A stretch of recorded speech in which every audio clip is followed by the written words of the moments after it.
Computer और संचार प्रौद्योगिकी हमारे जीवन को जिस तरह से प्रभावित करती है उसमें शामिल है, यहाँ पर क्या भरा जाएगा, अपनी रुचि के अनुसार हमारे सीखने और हमारे सीखने के पाठ्यक्रम का रूप बदलने के तरीके सहायता करता है।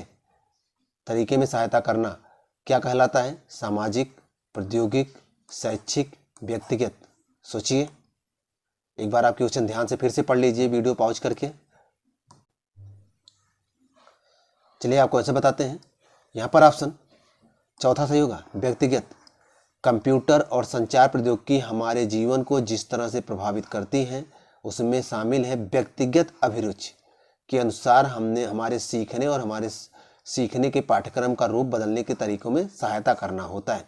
तो व्यक्तिगत भरा जाएगा, याद रखिएगा। अगला क्वेश्चन है, श्रीलंका द्वीप को पहले कहा जाता था। बहुत सरल क्वेश्चन है और कई बार पूछा भी गया है। मेडागास्कर, तस्मानिया, सिलोन, चौथा इनमें से कोई नहीं। सोचिए, श्रीलंका को क्या कहते थे पहले। चलिए आपको ऐसे बताते हैं, यहाँ पर ऑप्शन तीसरा सही है। श्रीलंका को पहले सिलोन के नाम से जाना जाता था। ये बहुत इंपॉर्टेंट है, पेपर में आया भी है। यह हिंद महासागर में स्थित है, पहली बात ये जानते रहिएगा। दूसरी बात, आधिकारिक रूप से 1972 में श्रीलंका के नाम से जाना गया। तीसरी बात, ये भारत का दक्षिणी भाग है, इसे बोलते हैं पाक स्ट्रेट। इसी से अलग होता है श्रीलंका, भारत से पाक स्ट्रेट के जलसंधि के द्वारा श्रीलंका भारत से अलग होता है, ये भी जानते रहिएगा। तो ये ऑप्शन तीसरा सही है, याद रखिएगा। चलते हैं नेक्स्ट क्वेश्चन पर। स्वर्ण मंदिर, जिसे श्री हरिमंदिर साहिब अथवा दरबार साहिब के नाम से भी जाना जाता है, स्थित है, कहाँ स्थित है, नागपुर में, अमृतसर में, चंडीगढ़ में, पटना में। काफी सरल क्वेश्चन है, सोचिए कहाँ पर स्थित है स्वर्ण मंदिर।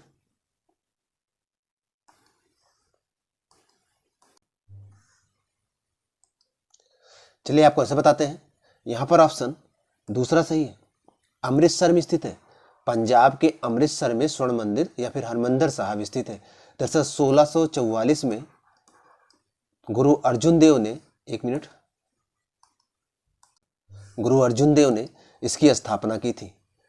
उसके बाद 1830 में महाराजा रणजीत सिंह ने इसमें सोना जड़वाया था, तभी इसे स्वर्ण मंदिर के नाम से जाना गया। तो याद रखिएगा, इसका एक नाम और भी है, हरमंदिर साहिब। कहाँ है, अमृतसर में है स्वर्ण मंदिर। सिख धर्म का पवित्र मंदिर है, याद रखिएगा। सरल क्वेश्चन है। चलते हैं नेक्स्ट क्वेश्चन पर। चलिए अगला क्वेश्चन देखते हैं। अगला क्वेश्चन है, भारी जल प्रकल्प तलचर और उर्वरक संयंत्र पारादीप यह किस राज्य में प्रसिद्ध है।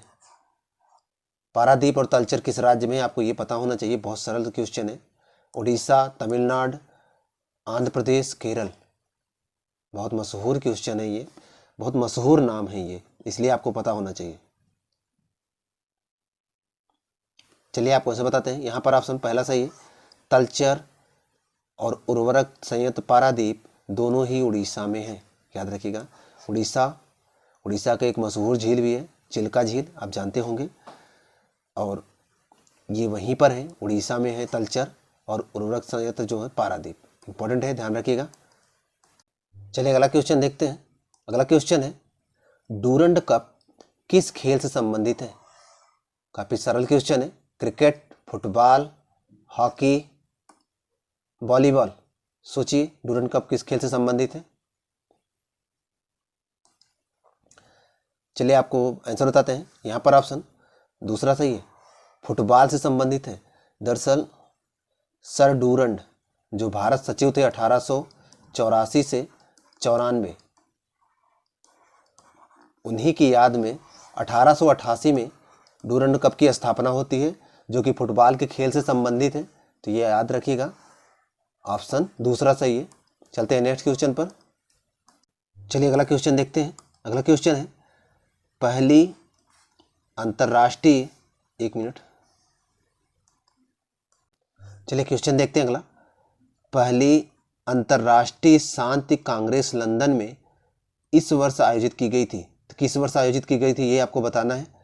आप एक बार जानते रहिएगा, यूपीपी हो, जेल वार्डन हो, या फिर कोई भी पेपर हो, अगर 20-25 क्वेश्चन जीएस के हैं तो कम से कम 4 से 5 क्वेश्चन ऐसे होंगे जो किसी को नहीं आएंगे। मतलब 4 से 5 क्वेश्चन बहुत कठिन हो सकते हैं। जैसे ये क्वेश्चन मुश्किल हो किसी को पता हो ये।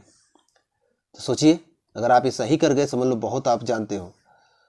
पहली अंतर्राष्ट्रीय सांझ कांग्रेस लंदन में किस वर्ष आयोजित की गई थी? 1564, 1798, 1843, 1901। सोचिए। चलिए आपको से बताते हैं। यहाँ पर ऑप्शन तीसरा सही है। 1843 में इसकी पहली बार लंदन में आयोजित किया गया, तो उसके बाद 1853 में भी आयोजित किया, कई बार आयोजित हुआ, लेकिन पहली बार 1843 में था। चलते हैं नेक्स्ट क्वेश्चन पर। अगला क्वेश्चन है, डॉक्टर जाकिर हुसैन थे। डॉक्टर जाकिर हुसैन क्या थे?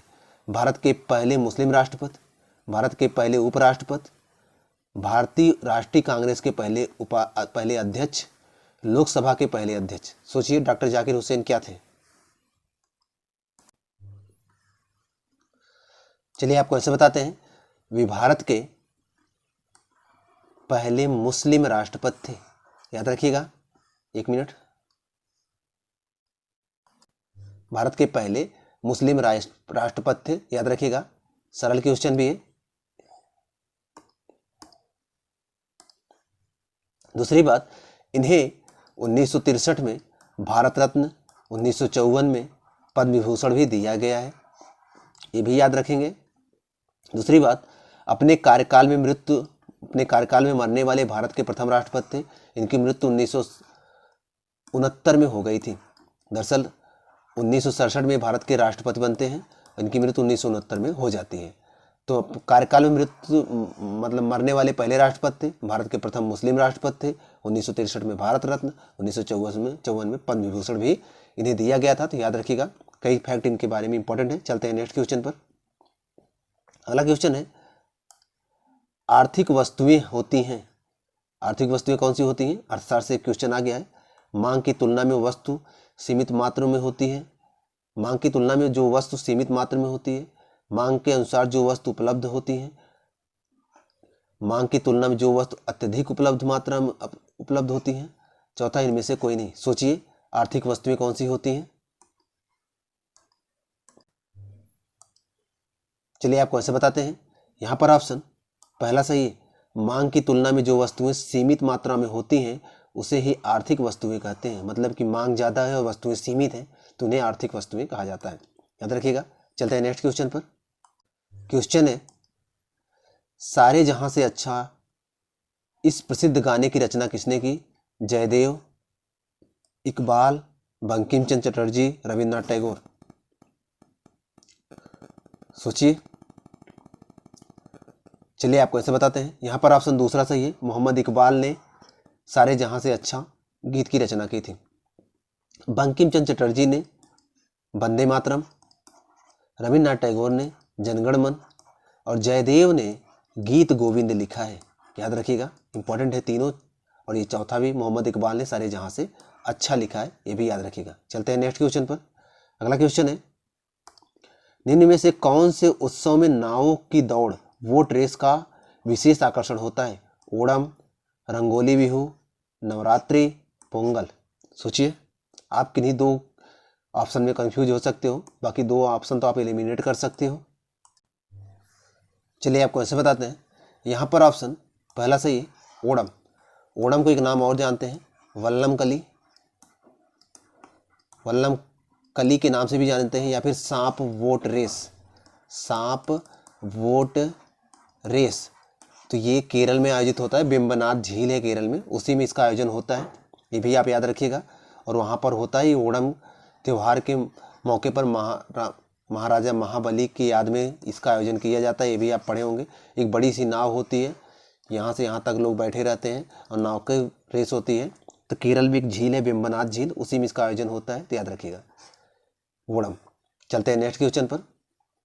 अगला क्वेश्चन है, चिकनकारी काम जो कि पारंपरिक फुलवारी कला है निम्न से किस जगह पर प्रसिद्ध है? लखनऊ, हैदराबाद, जयपुर, मैसूर। सोचिए। चलिए आंसर बताते हैं आपको। चिकनकारी लखनऊ में प्रसिद्ध है। लखनऊ के चिकनकारी बहुत विश्व में बहुत कई जगहों पर प्रसिद्ध है। तो लखनऊ का क्वेश्चन बहुत बार पूछा गया, याद रखिएगा, इसको आप रट डालिएगा। ये लखनऊ का जो चिकनकारी है ये प्रसिद्ध है, याद रखिएगा। चलिए अगला क्वेश्चन देखते हैं। अगला क्वेश्चन है, जो शैल समूह भूजल को संचित नहीं करता उसे क्या कहते हैं? जलधर, एक्वीफर, एक्विक्लूड, बैठे हुए जलधर, झरना। सोचिए। चलिए आपको ऐसे बताते हैं, यहाँ पर ऑप्शन दूसरा सही है, एक्विक्लूड। दरअसल एक्विक्लूड वो स्थान होते हैं जो बालू कंकड़ के जमाव से पथरीले स्थान बनते हैं। ये पथरीले स्थान जो होते हैं ये जल को सिंचित नहीं करते, मतलब जल को अपने पास इकट्ठा नहीं रखते, तो इसको एक्विक्लूड बोलते हैं। तो याद रखिएगा ऑप्शन दूसरा सही है। चलते हैं नेक्स्ट क्वेश्चन पर। समाज के बगैर आदमी या तो पशु है या भगवान है, ऐसा किसने कहा था? बहुत प्रसिद्ध कथन है, सोचिए। प्लेटो ने, गांधी ने, अरस्तु ने, हेनरी ने, किसने कहा था? सोचिए। चलिए आपको ऐसे बताते हैं, ऑप्शन तीसरा सही है, अरस्तु ने ही कहा था। अरस्तु ने कहा कि समाज के बगैर आदमी या तो पशु है या तो भगवान है। याद रखिएगा ये अरस्तु का कथन है, बहुत इंपॉर्टेंट है, कई बार पूछा भी गया है। चलते हैं नेक्स्ट क्वेश्चन पर। चलिए अगला क्वेश्चन देखते हैं। अगला क्वेश्चन है, प्लासी की लड़ाई किस वर्ष लड़ी गई थी? 1757, 1782, 1748, 1764। सोचिए। चलिए आपको ऐसे बताते हैं, यहाँ पर ऑप्शन पहला सही है, प्लासी की लड़ाई 1757 में लड़ी गई थी। दरअसल अंग्रेज सेनापति रॉबर्ट क्लाइव और सिराजुद्दौला के मध्य ये लड़ाई बंगाल के प्लासी नामक स्थान पर लड़ी गई थी, जिसमें मीर जाफर की गद्दारी की वजह से सिराजुद्दौला यह युद्ध पराजित हो जाता है और रॉबर्ट क्लाइव विजयी हो जाता है। तो याद रखिएगा 1787 में प्लासी का युद्ध लड़ा गया था। याद रखिए, काफ़ी सरल और काफ़ी इंपॉर्टेंट क्वेश्चन है, याद रखना आप। चलिए अगला क्वेश्चन देखते हैं। अगला क्वेश्चन है, 1937 के चुनाव के पश्चात उत्तर प्रदेश में गठित मंत्रिपरिषद में किसको वित्त विभाग सौंपा गया था? 1937 में जब आम चुनाव कराए गए थे, अंग्रेज उस समय थे, याद रखिएगा, तो किसको वित्त मंत्री बनाया गया था? गोविंद बल्लभ पंत को, रफ़ी अहमद किदवई को, कैलाश नाथ काटजू को, मोहम्मद इब्राहिम को। सोचिए। चलिए आपको ऐसे बताते हैं, यहाँ पर ऑप्शन दूसरा सही है, रफ़ी अहमद किदवई को बनाया गया था। दरअसल गोविंद बल्लभ पंत उस समय सीएम बने थे और रफ़ी अहमद किदवई को वित्त मंत्री बनाया गया था। तो ऑप्शन दूसरा सही है, याद रखिएगा। अगला क्वेश्चन है, फर्रुखाबाद जाना जाता है, किसके लिए जाना जाता है? कालीन की बुनाई के लिए, कांच की चूड़ियों के लिए, कांच की वस्तुओं के लिए, इत्र के लिए, हाथ की छपाई के लिए। सोचिए फर्रुखाबाद किसके लिए जाना जाता है? चलिए आपको ऐसे बताते हैं, ऑप्शन चौथा सही है, हाथ की छपाई के लिए फर्रुखाबाद जाना जाता है, जिसे स्थानीय भाषा में जरदोजी भी बोलते हैं। जरदोजी, इसे ही हाथ की छपाई कहते हैं। फर्रुखाबाद इसी के लिए जाना जाता है। कालीन बुनाई के लिए भदोही आप जानते हो, कांच की चूड़ी के लिए फिरोजाबाद और इत्र निर्माण के लिए कन्नौज, आप जानते होंगे ये सब। तो यहाँ पर ऑप्शन चौथा सही है, याद रखिएगा। चलते हैं नेक्स्ट क्वेश्चन पर। अगला क्वेश्चन है, उत्तर प्रदेश की जनसंख्या अधिक है बांग्लादेश से, ब्राजील से, पाकिस्तान से, इंडोनेशिया से? सोचिए उत्तर प्रदेश की जनसंख्या किससे अधिक है? चलिए आपको ऐसे बताते हैं, यहाँ पर ऑप्शन में थोड़ी सी गड़बड़ी हो गई है। दरअसल उत्तर प्रदेश की जनसंख्या बांग्लादेश से भी अधिक है, पाकिस्तान से भी अधिक है, ब्राज़ील से भी अधिक है, केवल इंडोनेशिया से कम है। तो याद रखिएगा उत्तर प्रदेश की जनसंख्या लगभग 20 करोड़ है। तो इसका आंसर, जो क्वेश्चन गलत होते हैं उसका आंसर आपको दे दिया जाता है, नंबर दे दिया जाता है। अगर आपको गलत होगा तब भी आपको नंबर मिल जाएगा। अगला क्वेश्चन, सॉरी, यहाँ पर ऑप्शन से थे, एक मिनट, फिर भी यहाँ ऑप्शन पूरा सही नहीं है, क्योंकि केवल इंडोनेशिया ही भारत उत्तर प्रदेश जनसंख्या से अधिक है। तो अगर क्वेश्चन गलत होता है तो नंबर मिल जाता है। चलते हैं नेक्स्ट क्वेश्चन पर। अगला क्वेश्चन है, उत्तर प्रदेश के, एक मिनट, अगला क्वेश्चन है, उत्तर प्रदेश के निम्नलिखित में से किस स्थान पर एक नाभिकीय ऊर्जा परियोजना स्थापित है? ओबरा, पनकी, नरौरा, हरदुआगंज। सोचिए। चलिए आपको ऐसे बताते हैं, यहाँ पर ऑप्शन तीसरा सही है, नरौरा। दरअसल उत्तर प्रदेश के बुलंदशहर जिले में नरौरा नामक स्थान पर एक नाभिकीय ऊर्जा संयंत्र स्थापित किया गया है, परमाणु ऊर्जा संयंत्र स्थापित किया गया है। बहुत बार ये क्वेश्चन पूछा गया है, तो याद रखिएगा। चलिए अगला क्वेश्चन देखते हैं। अगला क्वेश्चन है, रामपुरा जो भारत में अपना सौर ऊर्जा प्लांट लगाने वाला पहला गांव बना है वह कहाँ स्थित है? मध्य प्रदेश, हिमाचल प्रदेश, आंध्र प्रदेश, उत्तर प्रदेश? सोचिए। चलिए आपको ऐसे बताते हैं, यह पहली तरीके जो गांव बना है ये उत्तर प्रदेश में ही स्थित है। ध्यान रखिएगा, काफ़ी इंपॉर्टेंट है। रामपुरा जो अपनी तरीके का पहला सौर गांव बना है वो उत्तर प्रदेश में है और भारत का पहला है, ये भी याद रखिएगा। चलते हैं नेक्स्ट क्वेश्चन पर। अगला क्वेश्चन है, भारत के किस राज्य में प्रदेश राजमार्ग की लंबाई सबसे अधिक है? सोचिए, किस राज्य में प्रदेश राजमार्ग की लंबाई सबसे अधिक है? चलिए आपको ऐसे बताते हैं, इन चारों ऑप्शनों में प्रदेश राजमार्ग की लंबाई सबसे अधिक उत्तर प्रदेश में है।